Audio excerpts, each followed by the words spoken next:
Okay, and thank you everyone for joining us for the community panel discussion, Love is Not Abusive.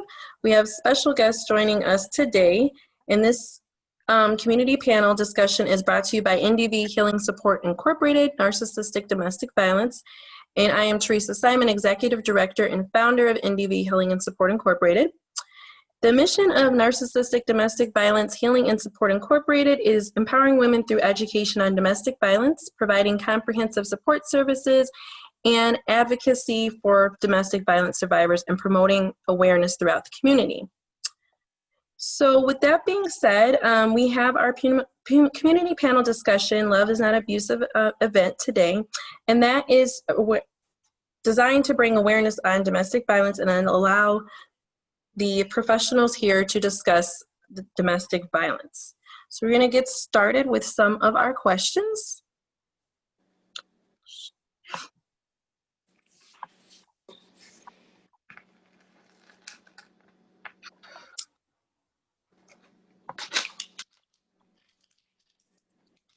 And the guest panelists we have with us today, we have Tracy Rector, Michelle Jewsbury, Jamie Wright, Patricia Fowler, Tanika Poole, Whitney Devereaux, Melody Hansley, Cassandra Cherry, Risa Jenkins, Lidena Chisholm, and we also have Tisha Dolby, Rochelle Morshaw, Nicole Davis, Donna Lambert, joining us to discuss.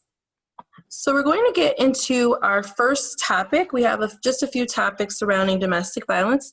Our first topic is discussing the red flags and warning signs, types of abuse, and domestic violence prevention.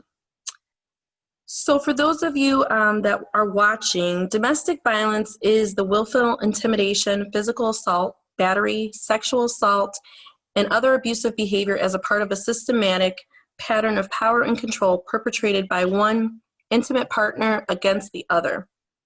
Domestic violence includes physical abuse, emotional abuse, psychological abuse, sexual abuse, financial abuse, spiritual abuse, and narcissist abuse. Narcissist abuse is domestic violence. So statistically, 1 in 3 women will experience domestic violence, and there are 1 in 6 women that are first abused during pregnancy. And there is no typical victim. Victims of domestic violence come from all walks of life, socioeconomic statuses, backgrounds, ages, male or female, all ethnicities, religions, and abilities. Victims of domestic violence do not bring violence upon themselves, nor do they always lack self-confidence. Violence in relationship occurs because one person feels entitled to power and control over their partner. And again, just for those that are watching, again, the types are physical, sexual, psychological and emotional, financial, spiritual, and there also is digital abuse and narcissist abuse. So that brings us to our questions for the panel that we're going to be discussing on this first topic, the red flags and types of abuse and prevention. So I'm going to get into those questions, and of course, feel free to chime in. So the first couple of questions are, how did the abusive relationship start, your experience, and when did the violence begin in the relationship, and what kinds of abuse did you experience? So anyone on the community panel, you can go ahead and take a stab at those questions. Yeah, I'll go ahead and start, Teresa. So domestic violence is a tricky subject, as I'm sure everybody knows, and it can start in a number of different ways. For me in particularly, I fell head over heels for a guy who portrayed to me that he was good, portrayed that he was going to take care of me, that we were going to be in love, that we were going to go on trips, we were planning our life together in a very short time. So only 3 or 4 months into the relationship, we moved in together. And that is a sign of abuse because it's control. And once I started to realize that he was controlling me, it was almost too late. I was in too deep. I was head over heels in love with Paul.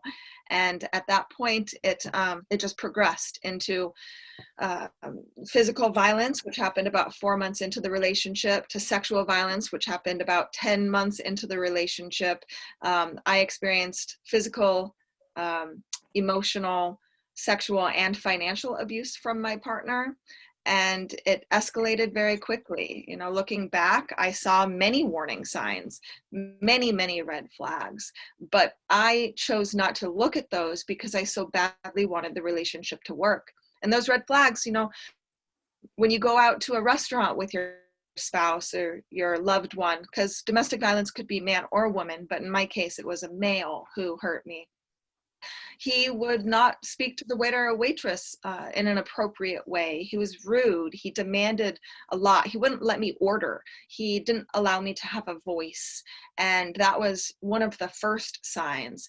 And then, of course, just controlling. You know, he controlled where I could go, controlled the friends that I had. He told me who I could and could not hang out with, when I could and could not drive a vehicle.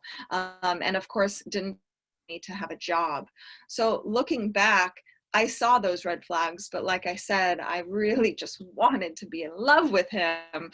But the key points to preventing domestic violence would be to help people recognize those red flags, because the first step to any 12-step system on the planet is to realize and recognize what it is that you're going through. And once you can do that, then you can change that. Again, Teresa, thank you so much for having me on. This is Michelle Jewsbury. Thank you.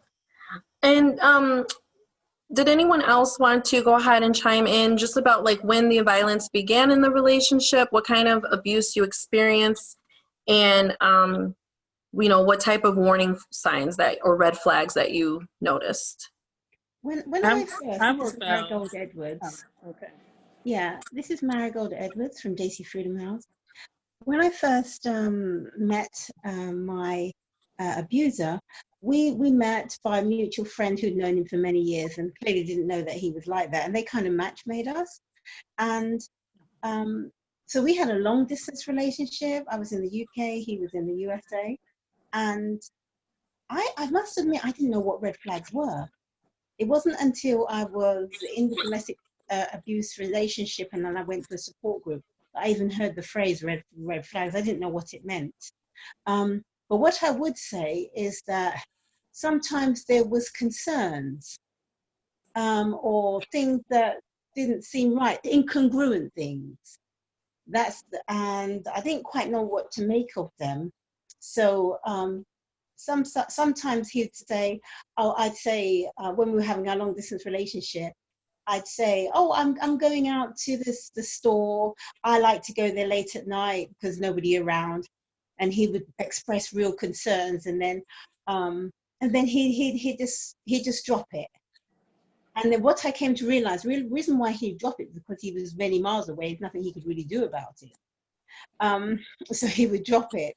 But as soon as we were married and we were in a marriage relationship together, it was just full on. The narcissistic behavior that is so very confusing, where, you know, he's blaming me for everything and won't, you can't reason with him.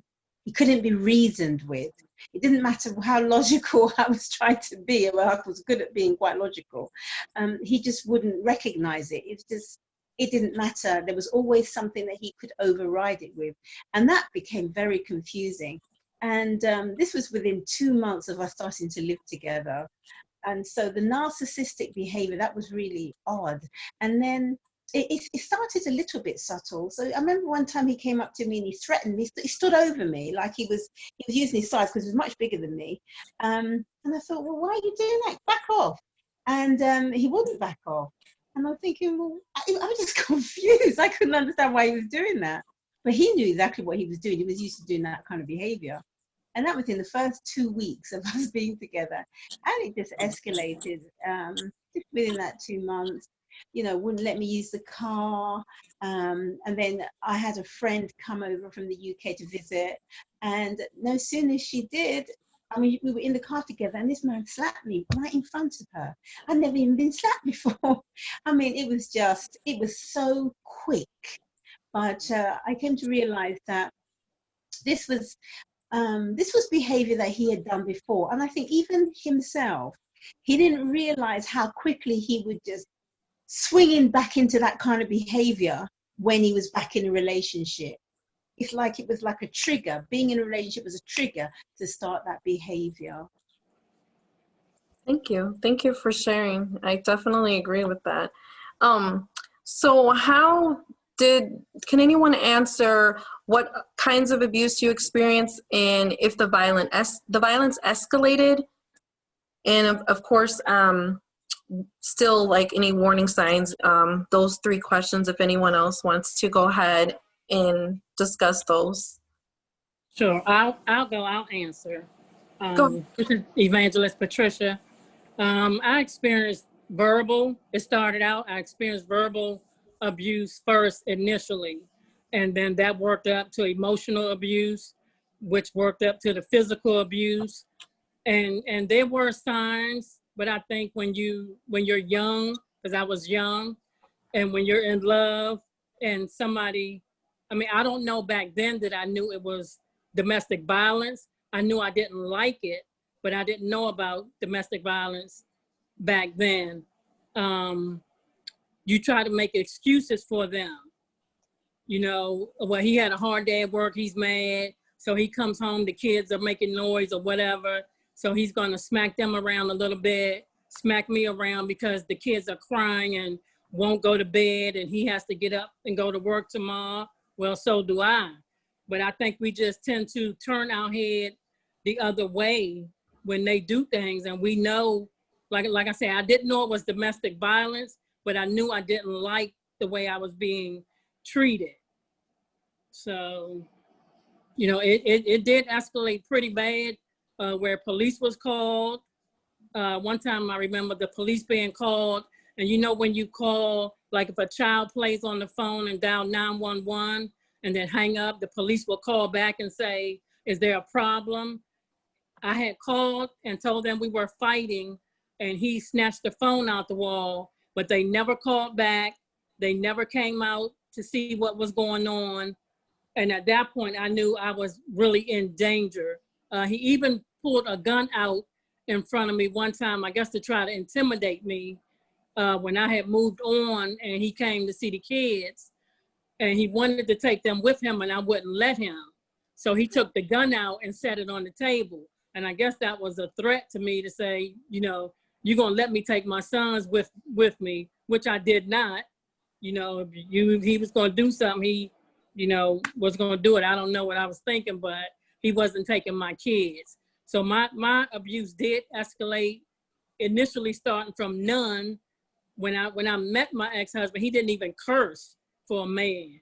And then after we got married, after we had our first kid, everything changed and it just got worse as time went on. And I had 2 more kids and it got even worse. And after 10 years, I was just like, enough is enough. I can't do this no more. And I, you know, with God, I got the strength to one day just happened to be there and he wasn't there and I left. So, you know, we see the abuse escalating, but again, sometimes we don't know what to do. We don't know how to do something about it because I didn't know about an 800 number. I didn't know about a shelter. My family didn't know what I was going through. So I kept it to myself. So, you know, yeah. Thank you. You're welcome. Ladina or Tracy, do you guys want to jump in here? Yeah, I want to say something about, because of what Evangelista is saying and Michelle as well. You talk about the prevention piece. There's such a huge part of this where we need this education throughout the community, because my marriage started in 1982. So in the early 80s, mid 80s, we barely even had shelters back then. So no one ever talked about it. And if they did talk about it, it was extreme physical violence that was only talked about. No one ever said anything about psychological or mental or verbal or financial or spiritual abuse. And so you don't know, you don't name it, you don't say it's abuse, you just think that you're in a really bad marriage, a really bad relationship. And you just, if you're raised by parents who, you know, when the going gets tough, the tough get going. You pull yourself up by your bootstraps and you try to make it work until you get to the point where it's easier. As hard as it is to leave, it becomes easier to leave than it is to stay. And I think that's what a lot of us went through. We finally got to that threshold, that breaking point where you knew either your life was threatened or you just had to get out of this because it was so far outside of normal. It was such a dysfunctional relationship. But I think it took me getting into therapy to realize that it was actually abuse. We just never said that. And I think that's one thing that's great about the issue right now is we're talking about it. Look at all of us here talking about it. We're bringing this conversation out of the shadows where it has lived for decades. And it is time to turn the conversation around to embrace the survivors and believe them and replace the question of why doesn't she just leave with why doesn't he just stop abusing her? And let's turn it around on the abuser, turn the spotlight on them and say, okay, it's on you. Why does she have to go to shelter? Why does she have to upend all of her life, pull her kids out of their schools and take them into shelter? And then he gets to run free until he has a hearing or a trial or something? That's not right. We have got to do something different than what we've done up to this point. Shelters are great and they're necessary when that's what a woman really needs for her life when she's in danger. But we as a community have to do more than that. We can't just put a Band-Aid on this. We have to go into the abuser's life and figure out what we're doing wrong as a community and a society to keep this toxic culture from being so common. When we talk about this pandemic that we're in the middle of, well, my goodness sakes, domestic violence has been a pandemic for decades, and we haven't called it that. I mean, when you think about any other issue that 1 in 4 or 1 in 3 women are affected by it. I mean, we're talking about breast cancer this month. Well, okay, let's talk about domestic violence because a whole lot more women are affected by domestic violence than breast cancer. It's a horrible thing, breast cancer. I have friends that are involved with it, family members, but domestic violence, it hits every aspect of society. I don't care what ethnic group you're in, socioeconomic group you're in, what gender, it doesn't matter. All of those things, what your zip code is, what state you live in. I mean, even the Secretary General of the United Nations came out a couple of years ago and said domestic violence is a global pandemic. We have got to, state by state, country by country, come together and have some kind of group meeting where we say, enough, let's stop this. We need to get our criminal justice system, our police departments, all of those systems together to make this thing change. It's extremely important. We're never going to get a handle on this and move the needle on it if we don't start there. I completely agree with Tracy with that. My children, with my ex-husband, all 3 of my daughters were molested by my ex-husband, all 3 of them. Is he in jail right now? No, because it's their word against his. There's no physical evidence. There's no semen because there was no penetration. It's literally as if the victims become villainized and then the villains become victimized. Mm-hmm. Oh, we never saw that side of him. He never did that. He worked for juvenile correctional facility. They're lying. So all 3 of the children just made the story up, but he's telling the truth. It's like, that's the problem. The same thing when I reported my molester to the authorities. It was my word against his. And nothing ever happens to him. There's a problem. A lot of times when victims come forward, a lot of times there's no consequences that happen to the abusers, and that's a lot of times why they don't come forward, because they are met with disbelief. It's a problem. I opened up an abuse shelter, an emergency and transitional shelter on August the 15th. Within 9 days, the shelter was completely filled to capacity. 9 days. I would have never imagined that in 9 days that my shelter would be filled. Right now, we only have 7 beds. We have 15 people in a house that's supposed to hold 7 people. It's ridiculous. Thank you. Thank you for touching on that. And actually, both of you especially Tracy, you just touched on what the next question was, which is, what do you think is key in preventing domestic violence? I will just say, Many of y'all are familiar with Duluth, Minnesota. It's kind of out in the middle of the Midwest. But about 20 years ago, they created this program called Coordinated Community Response. And they just decided as a community, they were going to wrap their hands around this issue and deal with it and solve it. And they have an incredible model. And our community has recently taken it up a couple of years ago. And within 2 years, we were able to reduce our fatalities in domestic violence in half. Absolutely in half. That's incredible, from 16 to 8. And then COVID happened, right? And then the numbers are just skyrocketed, as they are everywhere. It's just so, so tragic. But until we get the entire community involved in this, we're never going to move the needle. We're never going to make a big change. And what Duluth model does is they have this whole thing called coordinated community response, and 2 really important aspects of it. One is the high risk team. And so they have all the players that are involved in any kind of domestic incident. So from the emergency room personnel to the police department, to probation, to the court system, the DA's office, and the domestic violence shelter runs it. And they all get together and they look at the cases that the police are going to time after time after time, the women who are the highest risk of in danger of being killed, and they micromanage it. And they go and they keep an eye on that particular abuser and try to arrest him at any possible time for any kind of offense that he does. The other thing they do is a fatality review every quarter, and they look at the fatalities they've had and they figure out what went wrong with this particular case. We as a society failed this woman. We let her down. And quite oftentimes she had a protective order. She left the relationship. She was doing everything she was supposed to be doing.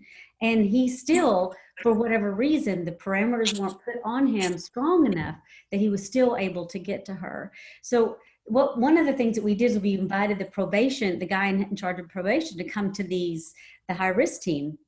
And one of the things that the team told him was, one of our issues is when we have a hearing for an offense, you let the guy out on bail for $500. The first thing he's going to go do is go to her and either kill her, because she's the one that put him in that position, or endanger her life. And so we need him kept behind bars until the trial. So they've made that change, that if it's a domestic violence offense, they're not allowed out on bail. That was a huge win for the domestic violence community, but that's not happening in every community across the country at all. And then the whole weapons situation, I live in Texas, and so you try to take somebody's weapon away in Texas, it's an act of God to get something like that happen. We have a law on the books that they're not supposed to have a weapon when they are prosecuted for one of these offenses or have a hearing coming up, but the judge will ask the offender right there in the courtroom, son, do you have a weapon? No, sir. Okay. And that's the end of the discussion. Of course he has a weapon at home. Of course he has access. His brother has one. His cousin has one. His dad has one, right? But there's not a constable that goes to the house to do an inspection to see if they do. There's no one that even runs his name through a registry to see if he has a weapon registered in his name. How simple is that? Well, we don't have those things in place. So there's a lot that can be done to make this thing manageable. I think the most profound thing that, to like for domestic violence, 100% preventable, 100% preventable. If we can get this thing controlled through the community, we can prevent this from happening. Thank you. I think Ladina wants to chime in really quick. Go ahead, Ladina. I was just saying, like, just like we have a sex registry, there should be a registry for domestic violence. When you look at people that are on the sex registry, like, there are certain restrictions that they have where they can't be in a certain, diameter of a school, of a church, and things like that. So if we held domestic violent offenders, held them responsible and held them accountable the same way that the judicial system would do a sex offender, that will possibly help us in identifying who they are, identifying triggers, identifying if they are in a vicinity of, their abuser's home, things like that. I think that would be something that we could, kind of implement within our judicial system. I like what Tracy said, because it's always like the gentleman, they can go into the court, the judge particularly ask them a question, they lie. And then it's like, okay. And that's one of the things that I liked what she said, as far as going into their home and doing an inspection and making sure that they don't have weapons, making sure and holding them accountable. There's no accountability in our judicial system. That's why a lot of these men, they get out of jail and they go right to the abuser's homes, and they end up not having a life because our judicial system failed them. So I think if we did something like a domestic violence registry, I think that will help as well. One thing we were able to do with our district attorney, we have a new district attorney about 5 or 6 years ago. One of the first things she did was create a domestic violence team of attorneys that only prosecute domestic violence offenders. Because especially when it's a narcissistic domestic violence situation, you have to really know that field. You have to know these people, or you're going to be bamboozled by them like everybody else has been. So they really need to know that. So one thing we're able to do is to convince them. They do this. It's like a reoffense or a risk assessment they do with any offender. Whenever someone holds up like a convenience store or something like that, or whatever the offense is, they run them through this whole question and Q&A thing, and they get a score, and they decide if the odds are greater for them to reoffend or not, and that helps determine bail, if they get it or not, and how much the bail is. Well, you can't put a domestic violence offender through the same risk assessment that you do someone who robs a bank or someone who holds up a convenience store, because the chances of a domestic violence offender reoffending are almost 100%. It's not the same with any other kind of offense. So there's another, it's out of Ontario, Canada, and they use that risk assessment. It's specifically for domestic violence offenders, and almost all of the ones in our area, they're not allowed out on bail because they get such a high score from that, because the ones that are going through the system are the ones that are doing the most egregious violence. So we need them off the streets and keep these women safe. Definitely. Thank you. And we're going to move to our next topic here. So we're going on to the next one. So we're going to discuss for our next topic, trauma bonding and why victims find it difficult to leave. Trauma bonding, for those that are listening to this and they're not aware of trauma bonding is really important. It's a type of toxic bond that occurs when the abuser alternates between creating highs and lows within the relationship and offers reward and punishment as they deem fit. Thus, the cycles of abuse are followed by intermittent love or reward. The abuser will train the victim that happiness is solely dependent on how well the victim can please the abuser. The trauma bond can long outlive the relationship, leaving the victim craving comfort for the very person who hurt them. Also, the trauma bond is an addiction, just like alcoholism or drug use, that can be very difficult to break. Trauma bonds occur or they form in childhood, because there could be a trauma bond with parents or caregivers or unresolved past trauma. Because of its addictive nature, it can be very difficult to break on your own, and therapy typically helps those who are experiencing a trauma bond. So the questions for this session are: trauma bonding can make it difficult for victims to leave, as well as other factors. So why did you initially stay? And then what was your breaking point where you decided that this was it and you were leaving? I'll answer. One thing I want to say about trauma bonding is we have, like, I was young, so I got into my relationship when I was like in 8th grade. So it was very young. By the time I was in 9th grade, we were fighting. But what it was I always had this thought that if I did something different, or if I just shut my mouth, or if I didn't say anything back, that things would get better. So when you have someone that you're dating and they treat you, well, and they love you so much, and they're spending all their time with you, and they want to be with only you, and they create this safe haven. The first time that they hit you, it's like you start to think to yourself, what can I do to get back to that beginning, how we used to be in the beginning? So you start to chase that feeling of, I'm trying to get back. When is he going to change back to the person that he was? Or when is he going to go back to that person? So then you start to, just kind of have that euphoric feeling where you want that feeling back. And it's just a sorry. Initially, it's a, I'm sorry, it'll never happen again. I'm so sorry that I did that to you. I know I hurt you. And it's you're looking for the feeling of him just saying he's sorry and that it will never happen again. So it becomes a cycle. And it's a generational cycle that just continues over and over and over again. For me, myself, I was in this abusive relationship for 12 years.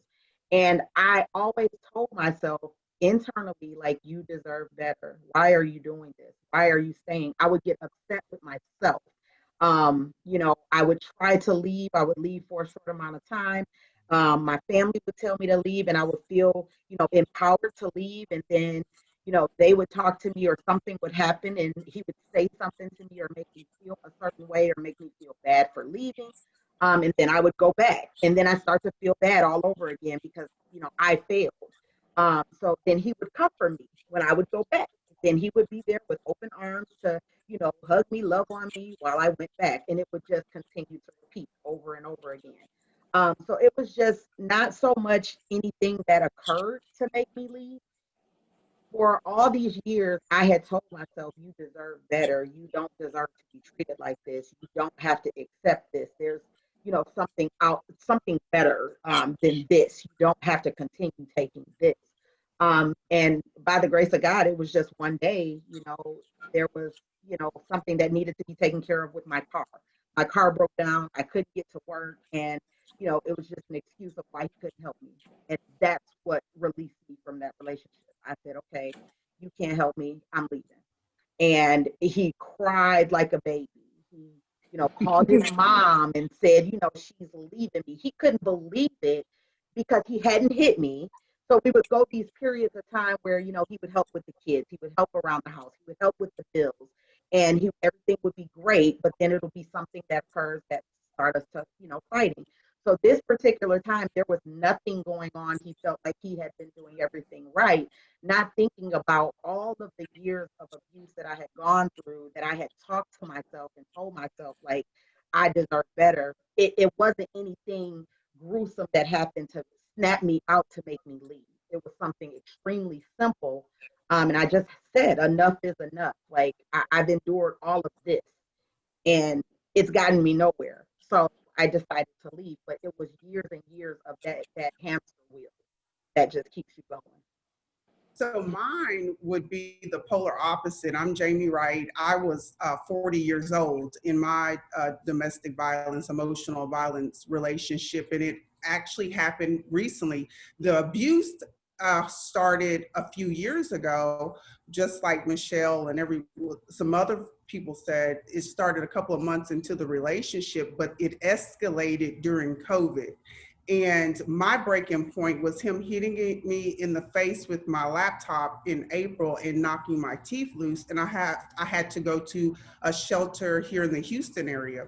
So mine is the definite polar opposite. I was 40. I have, a master's degree. I have accolades in my career field. People look at me, they wouldn't think that, that I would accept that, but I was very accepting of it. And for me, it was because of my childhood. I grew up around domestic violence. So subconsciously and consciously, I normalized it, even though, like one of the young ladies said, it didn't feel right. I still normalized it because that's what I seen, and that's what I was accepted that's what I was conditioned to accept. And for me, it took me going to the Houston Area Women's Center and getting a huge amount, ladies, of therapy. Thank you, Tracy, for bringing up the therapy. I have had, and I'm still very much in therapy because there was so much conditioning and brainwashing that I had gone through that I didn't even realize that was happening, that I had to, and I'm having to go through so that I make sure that I don't go back. One of the things that ring constantly in my head is when I had to share with my daughters that I was in a shelter, and my youngest daughter said, "Mom, he could have killed you." So every time I got the inkling through my therapy and through my grieving of the relationship, of the marriage part, every time I got that nudge that we all feel like, oh, I'm going to go back, I'm going to believe him, he's going to change, I thought about what my daughter told me and the understanding the psychology of the abuse, the narcissism, my accepting it, breaking up my inner childhood trauma.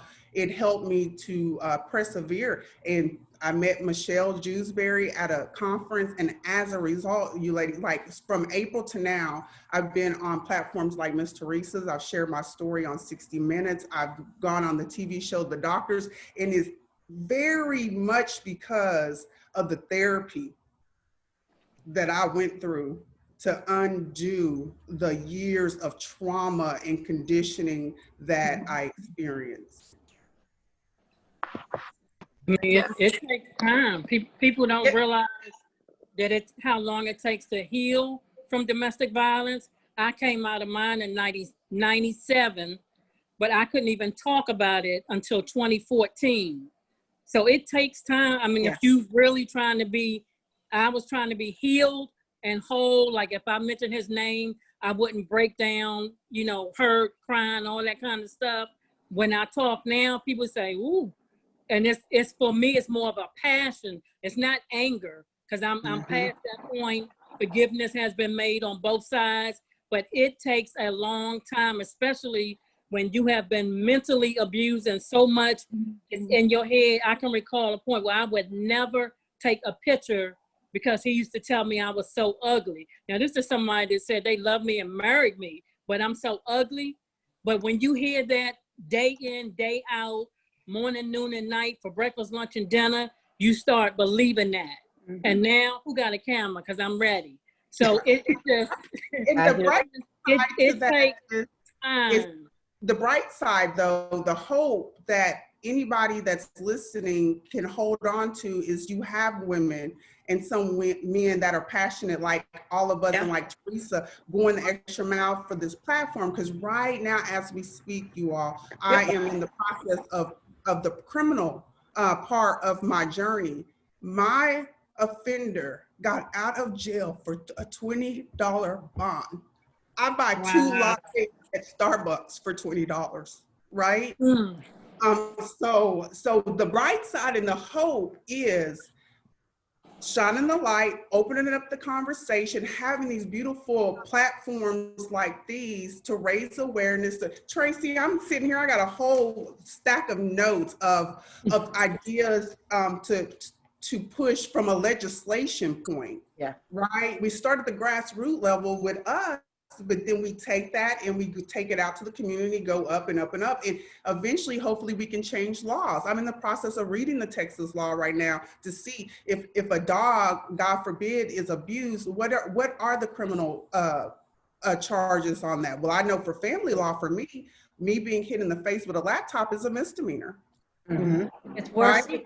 Animals are more protected. It's absolutely insane that that's the way it is. Women, and honestly, especially women of color, Black women, I think are even treated worse than white women. I cannot get my head around this. So Jamie, you and I need to connect, because I served on the board for our domestic violence agency. This is my 7th year. I'm ending this in December. And from that, just my frustration got so great with these women that were dying, and we run them through our system in our agency. They never even called our hotline. Why didn't they call our hotline? Why?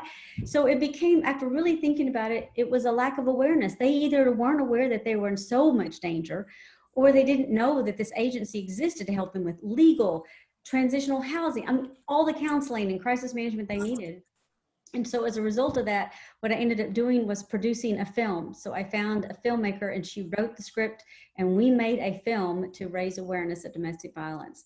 So we just got through doing a whole year of film festivals, running a lot of awards. It's not a documentary, because who the heck wants to watch a documentary on domestic violence? It's a narrative, like the series Big Little Lies. It's like that, but it has domestic violence in it. And I want it in every home in this country, because I want to raise awareness. I want women like me when I was 25 with a kid and in this, to see that and go, wait a minute, that looks like my marriage. They're saying that's not right. That means my marriage isn't right. And they get help. They seek help. In the movie, we talk about having a safety plan and reaching out to the agencies and getting all the help that they need. But I agree with Jamie that the key piece that is missing in this issue is doing the work with the criminal justice system. We have got, and that, oh my God, that system is so hard for women to crack into. I mean, we're barely in there as district attorneys, right? And so we have got to get in there and make some noise with this good old boy system to really make an impact on this issue. And then one thing that's on my wish list is to figure out and do some research and do a study either through a university or something to figure out what, as a society, what are we doing with our little boys? Yeah, that actually will bring us to one of our other two questions, which is how can the police and the community help survivors when they're trying to leave? I'd like to hop in. So this is Wit. I actually volunteered to serve on a subcommittee of domestic violence with the Chicago Police Department here. And that was after not really trusting the police because my ex is a correction officer. So working with them as a domestic violence survivor, they have taken our experiences and gone out into the community. And they host different events for free. We partner with local agencies, other CPD, that's what they call Chicago Police Department here, and giving free information. We made it where it was more approachable. So we had like community cookouts, things where people hear the music, they see the food, they get curious, and they come on over. Then you have the survivors like us, we're all in plain clothes, talking to them. They see the police on their side. And I think that is what the police needs to do, is go back to community policing, where people are not afraid to call for help, where people know if they call as the victim, they're not gonna leave in handcuffs, because that almost happened to me. I actually called as a victim, and they believed him because he's an officer. So I think if you all are listening and you're out there and you're an advocate, it's important to partner with the police as an advocate, as a survivor, so they can hear your stories and they can become sensitive to it and hear firsthand how to get out there and be among the people. And it doesn't have to be something too elaborate. Make it where people just see you coming by. We walk the streets. We were just walking the streets with our pamphlets. And before Corona, we were handing out hugs. Now we can't, but we still hand out the resources. Something like a pen, something discreet, so they have the phone number to the domestic violence hotline. They have resources through my agency, which is not by my own community. Family Rescue, some other ones. So I think the police need to have more involvement within the community. So that means going to the different meetings that they open up for the community to know what's going on. They call them beat meetings. And they're doing it via Zoom now. So it's no excuse if, being virtual, they made it accessible to everyone. And I think the police just need to know and see faces of people who are trying to work with them, because there's so much tension right now on both sides. People like, I don't like the police, stay away from me. And the other people like, well, when I call the police, they don't help me. So I know for me, going and sitting down and talking to them and saying, hey, I don't really trust y'all, but I'm willing to try because I need to change things for myself, for the mentees I serve, and for my children. So those are some of the things that we're actively doing now, but I think it needs to be done globally, because like as Tracy said, it's a global pandemic, and it's something that needs to go on in every police department in every state.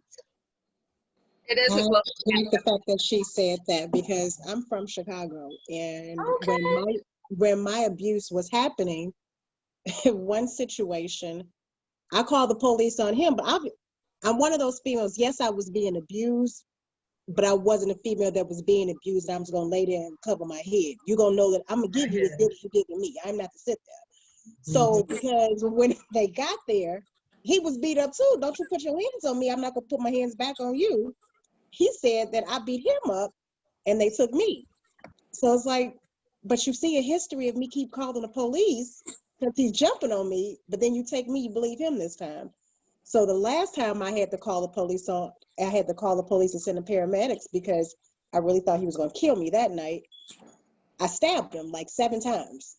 So I just really knew I was about to go to jail that night. But by the grace of God, there was like 6 witnesses in the building to say that he came kicking in all the doors. That's the only thing to save me.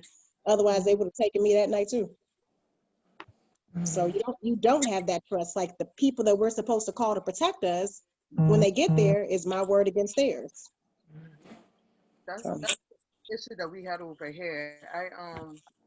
Right now I have 2 clients that are fighting the system, and they really shouldn't have to. One of my current clients, my name is Rochelle. I'm with Helping Encouraging Women. I'm a domestic violence, sexual assault, survivor advocate. And it's very frustrating when my clients are calling me, telling me that TPD, which is Toledo Police, is trying to press charges against them for calling them too much. Well, they're supposed to call you to protect them. That's your job. So now we have to figure out how to keep them safe from their abuser and from the police that is there to protect them. It makes absolutely no sense to me. It's very frustrating. And after dealing with it myself, I'm going through it right now with my clients. This past weekend, our agency had our very first domestic violence walk here in Toledo to launch our new initiative, which is called SOFRA, which means Stand Oneness Facing Real Abusers. We currently have members locally, and we have someone in California, Italy, and Florida that joined us. So SOFRA was launched not to just be local, but so that anybody from anywhere can join. The 2 main reasons for launching SOFRA, why it was birthed, is so that we can devote civilians or law enforcement so that we can get together to create safer neighborhoods. Just seeing, I don't know what's going on with the regular neighborhood block watches, but we're gonna be the new block watch for domestic violence if that's what we need to do. So SOFA was birthed to prevent crimes against victims, for us to look out for each other. For it doesn't, and we know most crimes are committed against women by men, but it's committed against children and men also. So just so that even a man don't have to feel ashamed to call, so somebody, instead of laughing at him, call the police even if you don't want to intervene. So it's created for us to look out for each other. So we are going to be going from block to block and mailing out resources to whoever in other states that want to come on board. The second main reason for creating SOFRA is to hold the criminal justice system accountable for treating intimate partner crimes like all other crimes, and demand that it produces more positive than negative outcomes. It is just frustrating to see a victim have to be abused in their home and then go to court or to the hospital, anywhere, and be abused again. It's getting very irritating. So we're still gonna provide all the resources that we do. I'm still gonna do everything that I do, but right now it's just very important to get SOFRA off the ground. It's not okay. We need to march to the Capitol Hills and we need to change legislation. We need to know what's gonna expire. We need to put new laws in place to protect us. We just talking about it isn't enough. So I got to the point where we need to start making actual change, whether it's starting petitions or getting a legal team or whatever. I don't know, but we better figure it out because, like she said, domestic violence has been a pandemic for years. I was first introduced to it at 5. My mom been going through this for a while before she put an end to it. So COVID is important, Black Lives Matter is important, breast cancer is important, but us keeping victims out the ER is just as equally important. So I'm sorry, I'm getting frustrated. So No, thank you. Thank you. Thank you. I think what Tanika was touching on, real quick, I just want to say what Tanika, I think, touched on, and thank you for sharing, both of you, Tanika and Rochelle. I think what Tanika was trying to touch on too was that a lot of times, what happens in domestic violence, and we see this happen all the time, is frequently is that the victim is being abused and she's called the police several times, and then something may transpire where the victim is trying to save her life because ultimately she doesn't want to die. And then she's also charged with abuse, and that's happened in several cases where the victim was trying to get away and something happened, and then she's charged with the crime, and it's ultimately difficult for the victim because she's stuck in a position where, does she lose her life or try to get her way out? So thank you for sharing on that and touching on that as well. Go ahead and chime in, Michelle. I know you said you wanted to get in here. So thank you. I didn't want to interrupt.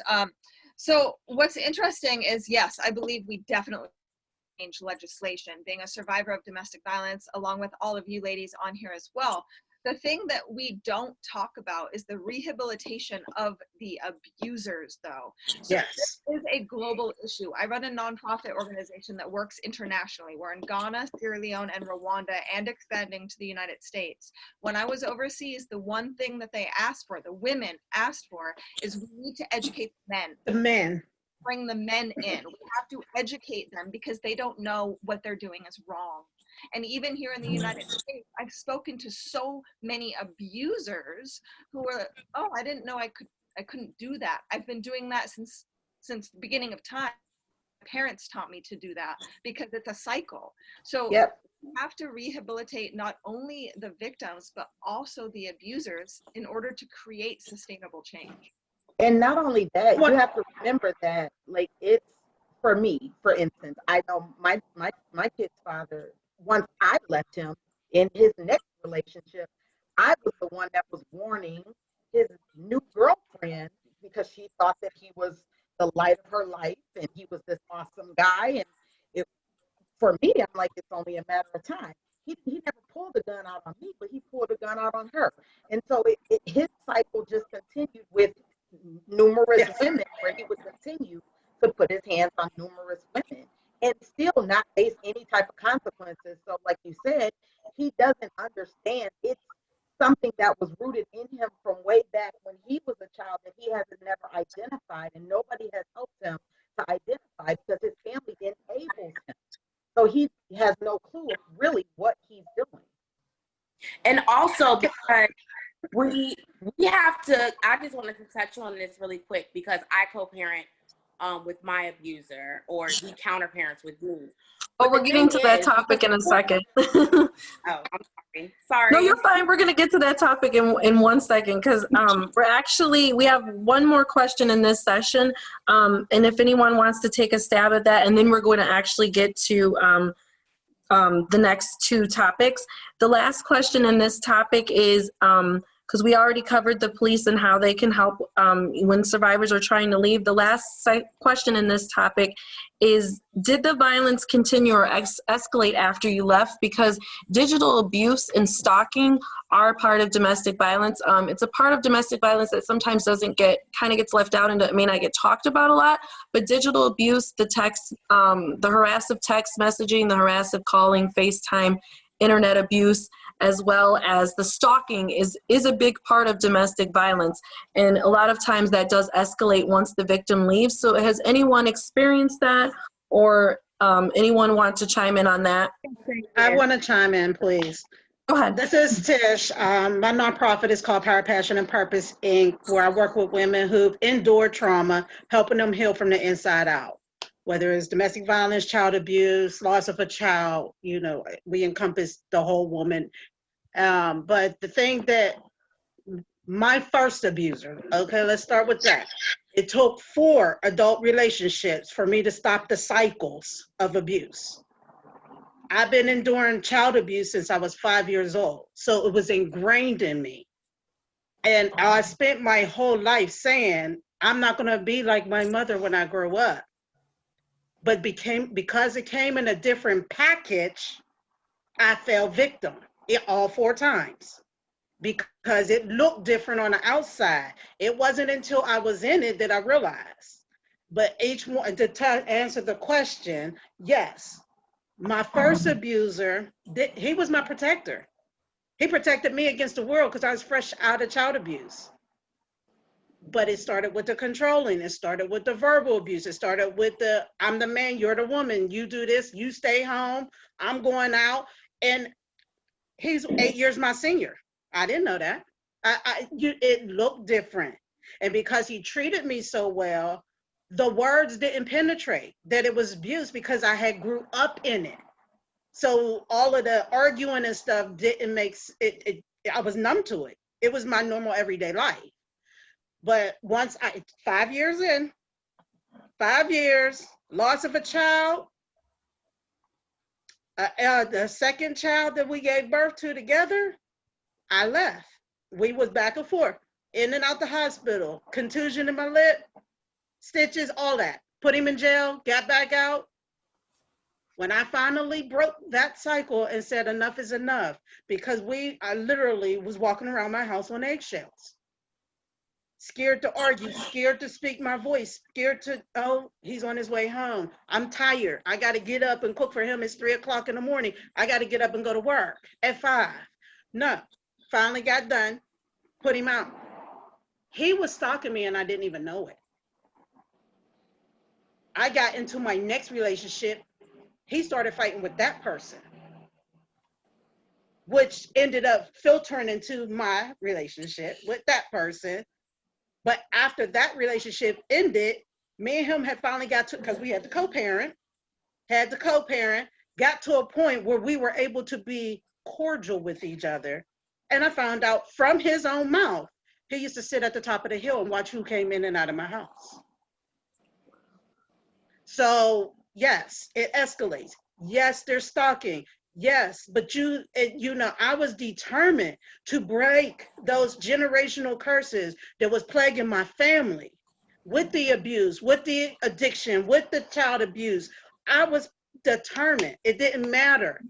It didn't matter to me. My children having a better trajectory in life was more important than me. My kids, I'm on this side of it. My children are 18, 19, 20, and 24. And my oldest that passed would have been 26. So on this side of it, I could say I made it.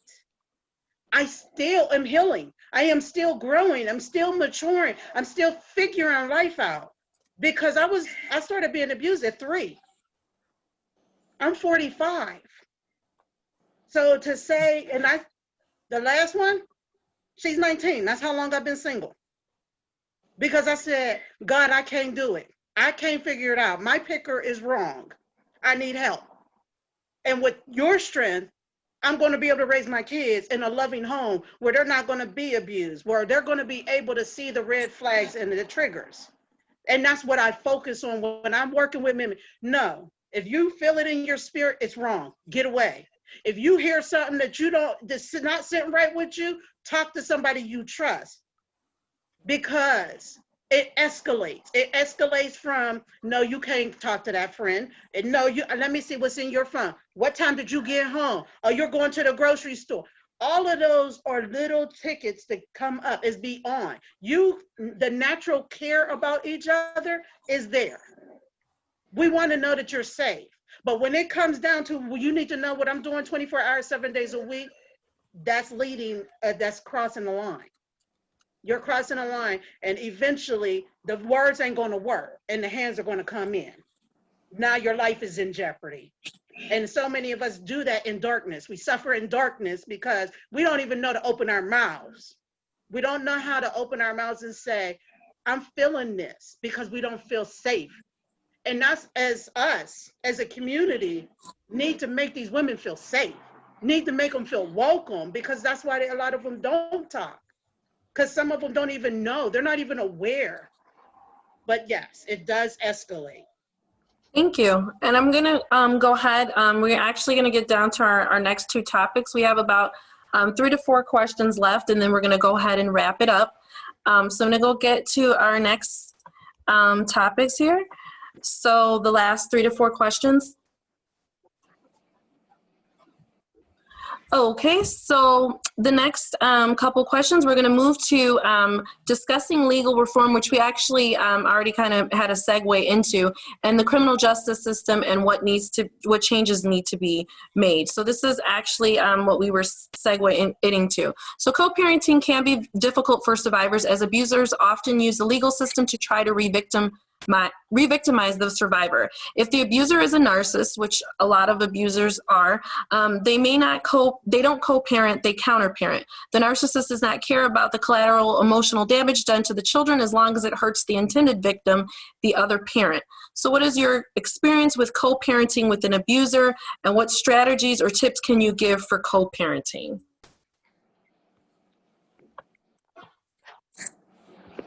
And did anyone want to jump in and chime in on this? Nikki, did you want to go ahead and chime in on about co-parenting? Yeah, I was trying to, for some reason it says I can't share my video, so that's what I was trying to do. Oh, sure. Go ahead. Let me see. While Nikki's coming back. So I'm Cassandra. I'm the founder and executive director of the Ark of Noah. And as it relates to co-parenting, it is hard, extremely, extremely hard. I left my abuser weeks after having my first child, and things escalated from there. So people talk about, why don't you just leave? When a woman does leave, that time period that she's trying to leave, or when she first has left, is the hardest time period and the most dangerous period as well for a woman that is trying to leave an abusive situation. For me, a couple of months after, so my son was about 2 months old, and it escalated to the point where he was threatening to kill all of us together. So kind of that murder-suicide deal. And I thought, I better go and get help. I need to go to the police this time. I need not to protect him. And I went to get a protective order, and I was granted the protective order with myself and my son named in it. And they extended it. In most states, I think it's like 200 yards. For us, they put a bubble around us. So it was like he couldn't come within 1,000 yards of us. Anywhere that I was, if I was there first, he had to leave. So there was some additional things that they did in the protective order to try to protect us. But in the exact same hearing where I sat on the stand for 2 days just to get the protective order, in that exact same hearing, they granted unsupervised visits for him. For me, as a mother of our first child. But what was the purpose of the order? Who's a couple of months old, I'm thinking I should have never come here, because had I known that that's how it was going to go, I would have ran. I would have packed up my stuff and ran from the state of Texas. I would not have gone to the place where I thought I was getting protection to now put me back in front of my abuser on a weekly basis to do visits and exchange. So that's the first part that was extremely hard for me to navigate through, extremely difficult for me to overcome. And even now, my son is 4 now, and it is still difficult making those drop-offs. It is still difficult trying to reason with somebody that's unreasonable, or trying to, you question yourself sometimes, because at the end of the day, I have to own that I have a child with my abuser. And at the end of the day, he's still his dad. And so I understand that as a father, he has some rights, right? I totally get that. And I have to be mindful, obviously, of what I say and what I portray in front of my child. But it is so hard to just want to be a normal mom, just want to be able to have a parent that's working with you and not feel like, well, I can't really give on that because he's going to use it to his advantage, or he's going to use it to wiggle his way back in, or he's going to suck me back in somehow if I deviate from anything. So I don't really have any strategies. I would just say limit conversation as much as you can. Limit the conversation. If you're doing a drop off, do the drop off and leave. If he has something to say, don't allow it to be verbal. Do text or email, and don't get into a back and forth. Keep it very short and simple and sweet, and hopefully you can navigate through it. It is extremely, extremely tough. Nikki, did you want to come? I see your video is working out. Did you want to get it? Thank you, Cassandra. Thank you so much. Did you want to chime in about co-parenting and what strategies? And because I know that's a huge issue that you've been dealing with. So go ahead, Nikki. Absolutely. So one of the huge things I wanted to say, because when we were talking about earlier, as far as rehabilitating the actual abusers, when you have children with someone who is an abuser, who is an abuser, the thing is, they're going to abuse whoever they're in a relationship with. So, and the court is not going to hold them accountable, as we've also talked about. So your child is going to be in this house and they're going to be subjected to this abuse. So that was one thing I wanted to touch on why it's really important as far as getting the abusers help, as much as it is for us as victims and survivors to get help. But to touch on what Cassandra was saying, I mean, it is hard. It's tough because it's not a normal person that you're dealing with. I have children with someone else. For my older two children, they have a different father. We don't have these issues. We can co-parent effectively. We can have conversations about how our children are being raised, and it's normal. It is so dysfunctional with my son's father. It's crazy. And at the slightest, as Cassandra was saying, you say the wrong thing or you do a back and forth, now you can't see your kid, you know, and the courts don't step in because they don't view domestic violence custody issues any differently that they view a normal custody battle. So if the abusive parent keeps the child away, you're at the mercy of the court, and you just have to wait for the court. And it's like being re-victimized all over again. I've been a survivor for 5.5, almost 6 years. And when this whole custody thing came about, my nightmares came back. I started fighting and screaming in my sleep again because it was like I was being abused all over again. And it was like all the work that I had done to become this strong survivor was flushed down the toilet because he was able to use the system to re-victimize me.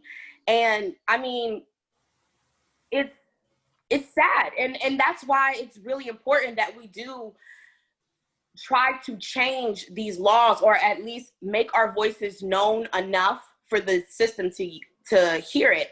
And I want to say one more thing before I stop, because I had an issue this week.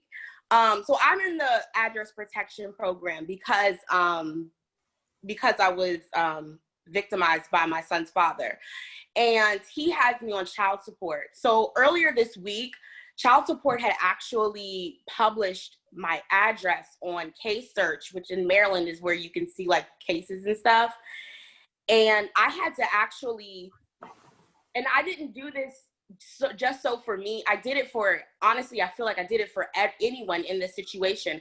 But I asked to speak to the director of child support, and I wrote a lengthy professional letter. And I said, overall, your view on domestic violence to me is very poor, because if something were to happen to me, it would be at your company's, it'd be your fault that this is happening to me because you published my address and it's supposed to be private. It just goes to show how the system doesn't care.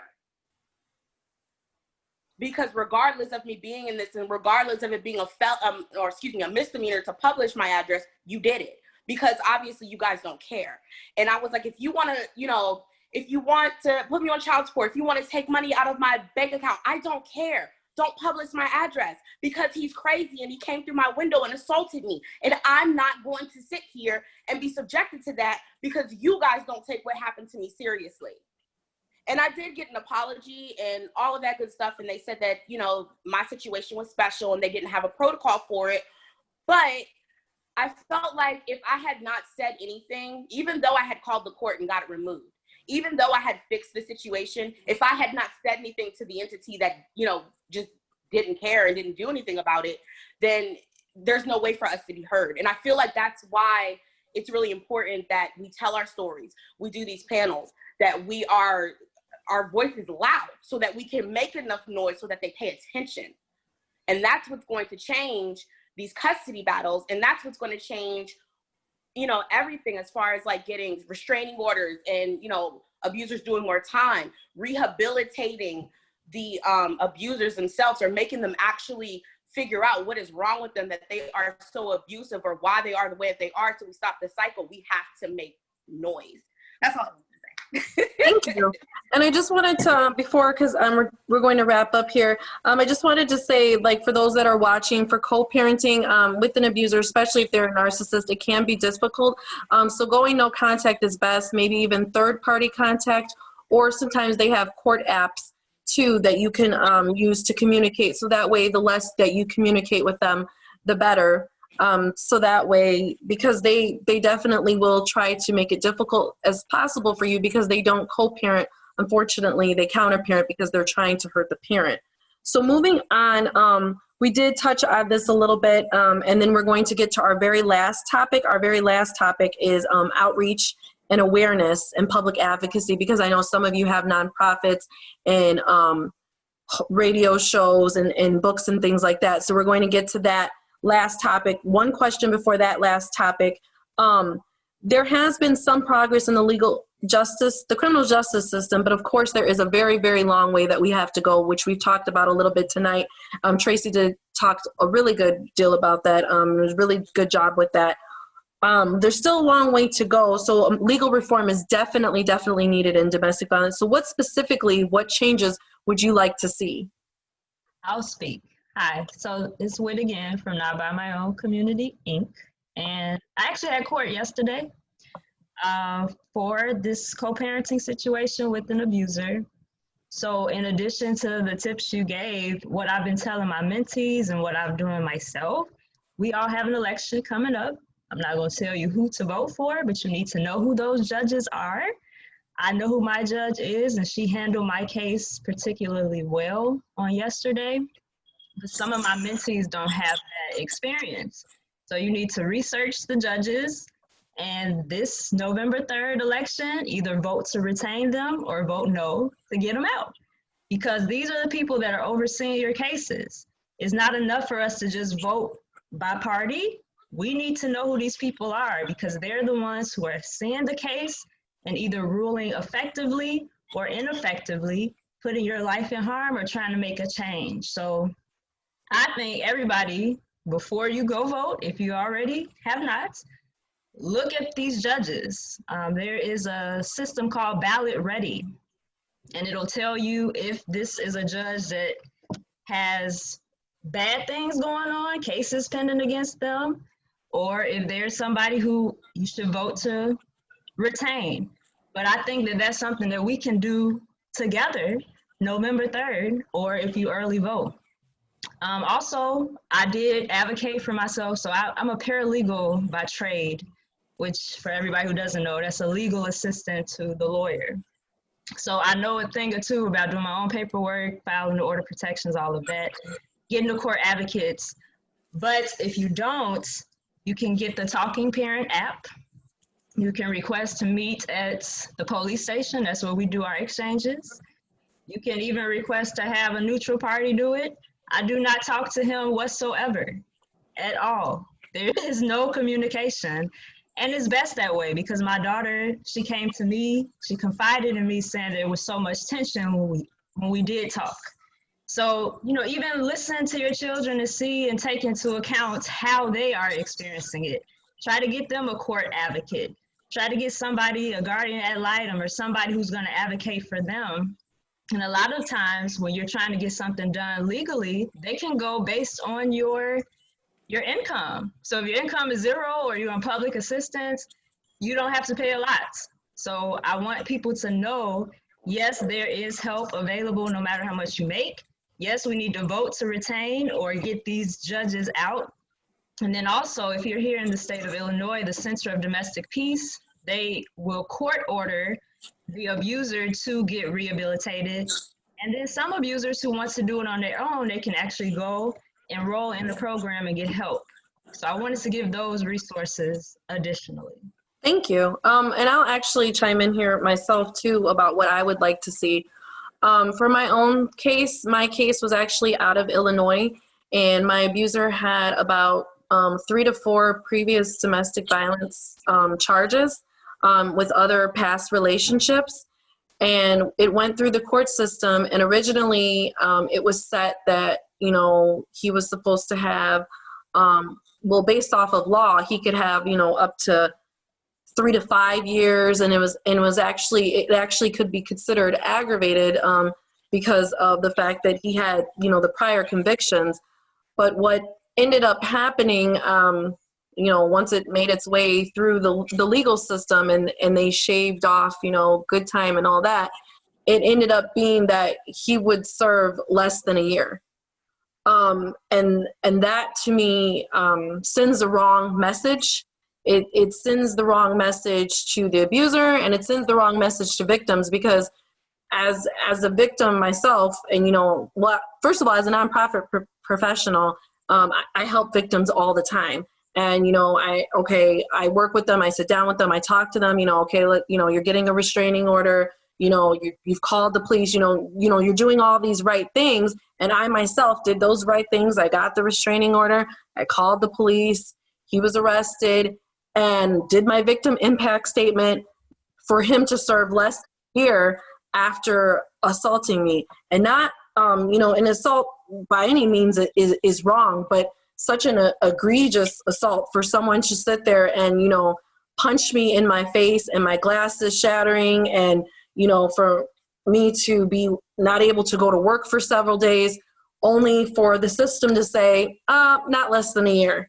So I definitely know that there needs to be major changes. I don't feel when my case made its way through the criminal justice system, I had an advocate, and she was wonderful. But I felt, aside from the advocate, you know, my case was not taken seriously. And I really wonder about that, because how can you not take a case seriously when this person has had multiple domestic violence offenses? That there has to be change. There has to be a system that holds the abusers accountable. And less than a year of assaulting someone is ridiculous, because think about it. If I go outside right now and a random stranger punches me in the face, 9 times out of 10, that random stranger, that case is going to be taken more seriously, and they're going to get more time. So because my abuser, we were in a relationship, you don't take that seriously, that he punched me in the face? It doesn't make sense. Teresa, I see a lot here. I'm in a military community, so there's a lot of military spouses. Myself was one. And a lot of times people in the uniforms can get away with more things. People look at it as, oh, they're this perfect person. They're, you know, upholding whatever by wearing a uniform. So they think that, you know, it's okay. And they hide behind those things, behind the uniform. Whereas the women are afraid more because they don't know who they can go to, who they can trust. A lot of times in the shelter that I work at, we'll see police officers have abused their wives, lawyers have abused their wives. And these women are frightened because they don't know who they can trust, who they can turn to, because the connections, you know, that their spouses have with so many other higher ups, that when they go to the legal system, they're afraid, you know, for their lives. And so starting trying to work that thing where, you know, you try to figure out who you can talk to, who is a good person to start. It's just trying to build the trust up. So that's a lot that I see, and, you know, having experienced it myself, it is hard. Thank you. And we're going to go to our final topic, down to our final questions, so that before we close out here. And our final questions and our final topic is, we're discussing community outreach, domestic violence awareness, and public advocacy. So like I said previously, a lot of you are nonprofit professionals. You have founded your own nonprofit agencies. Some of you work at nonprofit agencies. Some of you have your own radio shows, and some of you are authors, etc. So you're definitely out there sounding the alarm, and that's what this panel is for, and all of the events that we have been doing, NDV Healing and Support Incorporated, is to sound the alarm so that people can know about domestic violence and so that real changes can happen. So, and I appreciate all of you on here for sounding the alarm as well. So how can people in the community assist domestic violence survivors? And is there a coordinated community response in your area? Like, what are you specifically or your organization doing to help spread awareness and advocacy? So go ahead, whoever wants to chime in on that. Certainly, JC Freedom House. We're in our local task force, the Georgia Coalition Against Domestic Violence. When they're lobbying, we talk to our politicians whenever there is legislation coming up.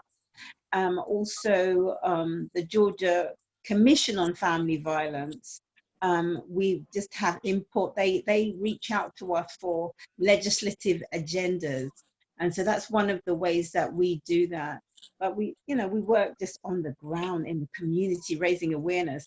So I'm about to publish a book. It's all about raising awareness, and I know many here on the call have done similar things, but it's a constant thing, and it's a battle. One of the things that came up when I was listening to everybody earlier, and what a big struggle it is, and even the struggles that I went through, I've got to be honest, some of why it went the way it went for me in a more positive way when I was trying to get justice, I believe it was prayer. I really do. I believe it was the help of God intervening for me to make sure that those outcomes happen. Because let's face it, the system is generally speaking not working in the favor of the woman or the abused, to be more specific. But we are constantly through our task force and just different avenues working to raise that awareness. But I'm just going to keep it brief because I know that there's so many on the call that can add into this. Okay, thank you. So as we wrap it up, again, please share, what you're doing to help spread awareness in the community and what your community response is to domestic violence in your area. I'll share. I don't have a nonprofit, but I have a ministry, Pure Heart Ministries, and I do mentoring of women in prison, workshops. 2 weeks ago, I did myself and a friend of mine, we taught a workshop on domestic violence 101 because a lot of people just don't have the basic education about domestic violence and awareness. This past weekend, we had a roundtable sit down in Richmond, Virginia with the senator, with the sheriff, with two other young ladies that are, one lady, Janice Grandier, she started a thing called Judicialpedia. Her husband was a cop. She's a survivor of domestic violence. Her husband was a cop who got away with so much stuff. So she started like a database. And if you have a case, you can put your case information in Judicialpedia and share with each other. And so we basically were trying to come up with ideas and things we could do to just bring awareness to the area, to the communities. I mean, I've written 4 books about domestic violence. I talk, I do YouTube videos, Facebook videos. We just have to continue to keep putting stuff out there. And I think the more that we get together, it needs to start being more like women just coming together, 10, 20 of us like deep coming together, and people just seeing that we're not gonna back down and we're just gonna keep coming at it until we start seeing a change. Thank you.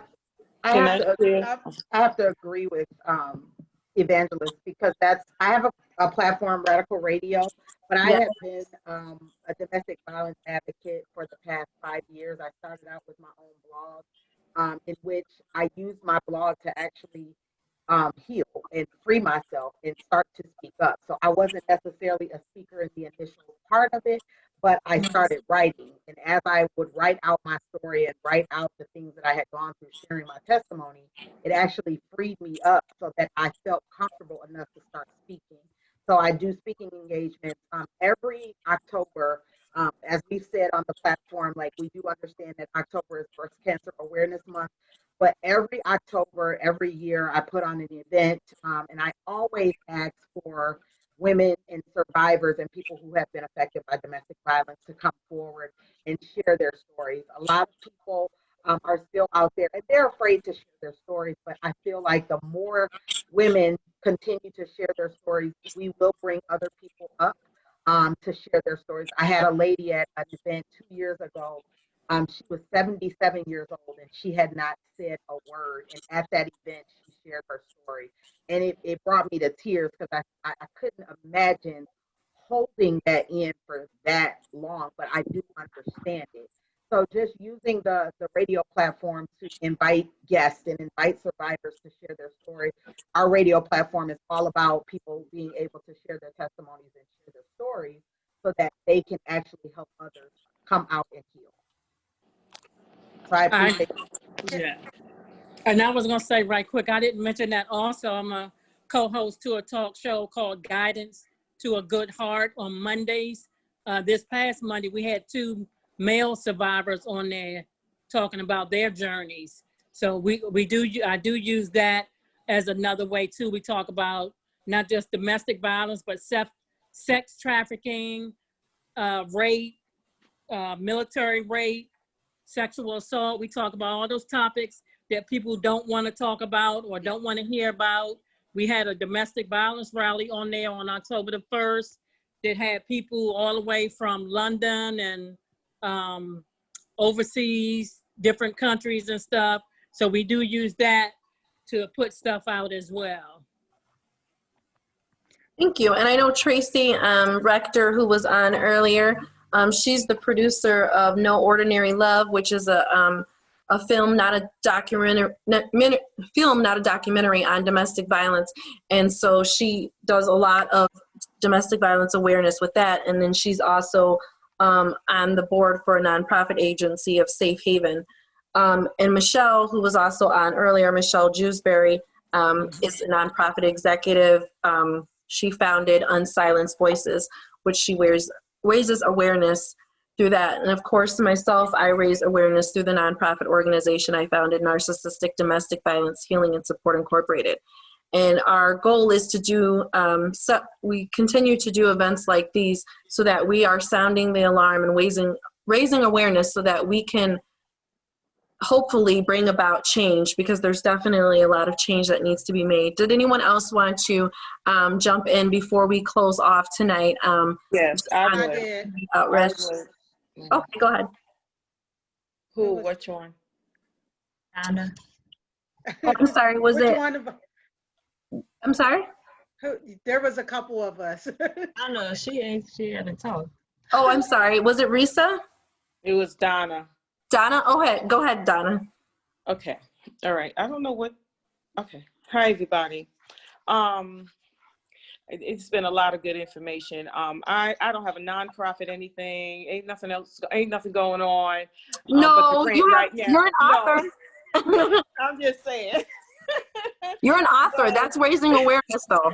Right. So that's how I began to bring awareness. But I'm a hairstylist for 38 years, right? And that is where I've done most of my work. Also, in the church, and just listening, just being a listening ear. And if I hear something that, those red flags or antennas go up, I'll offer them not so much suggestions, but just I might share a little bit of my story. So I've been sharing a little bit of my story, bits and pieces throughout all these years, you know what I mean? And I know that it has brought awareness, and I know that it has helped different individuals. But now I have this greater passion because I see all you wonderful ladies, all your victorious ladies, like I wrote down here, I said, let me see, what's my next move, right? Because I'm inspired, and I know, that I want to be a help as well, more than I have been. But I just want to share one little quick thing. The police, the system, the judicial, all that never, ever helped me. They always make me feel like a victim. I've been in 3 domestic violence relationships, and I got to tell you, the Most High has been my judge. He has been my victim.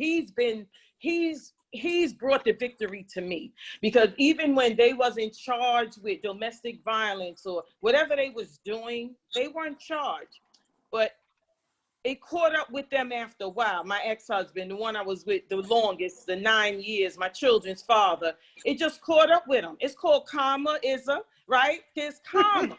And karma, it's real. And that's what I want to say, is that what you sow is what you reap, and that's a fact. It's no way around that. So when the police are not helping you, the judicial system's not helping you, just know that you know that you know that the Most High loves you, and he will always be there for you. It may not come when you think.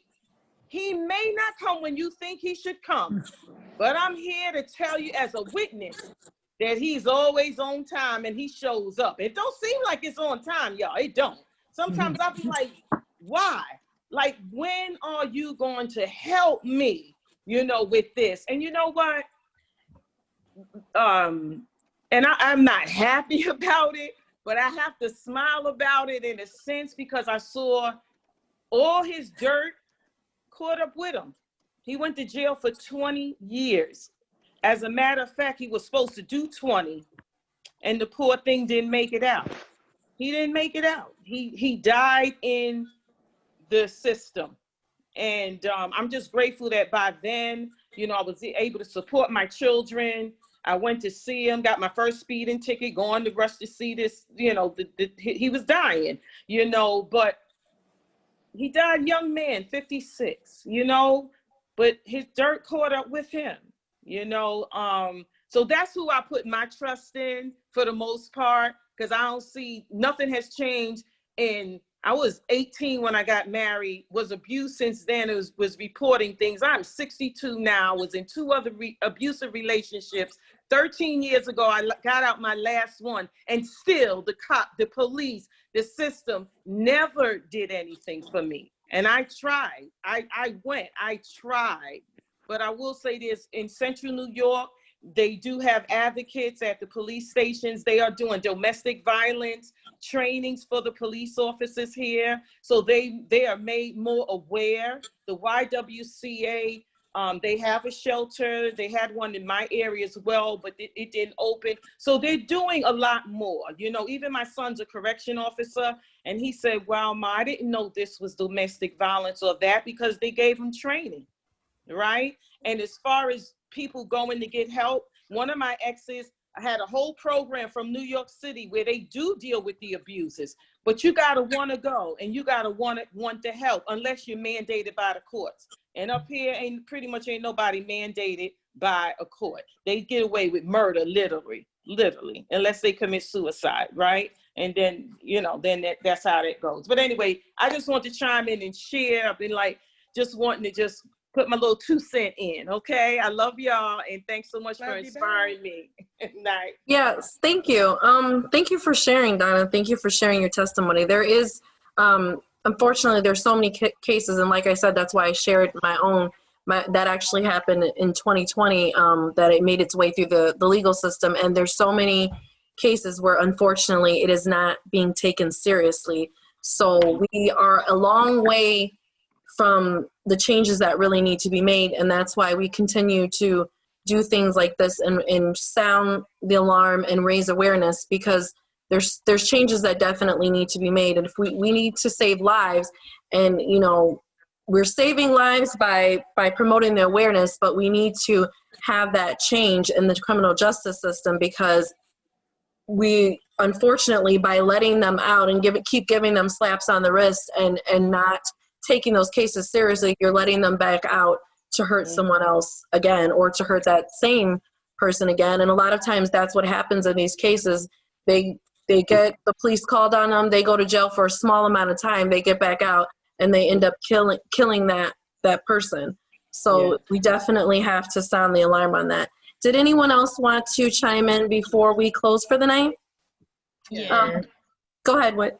I'll close just with a few of the different things that I have going on. So I am an award-winning author from Not By My Own. That's my book. I turned the book into the nonprofit.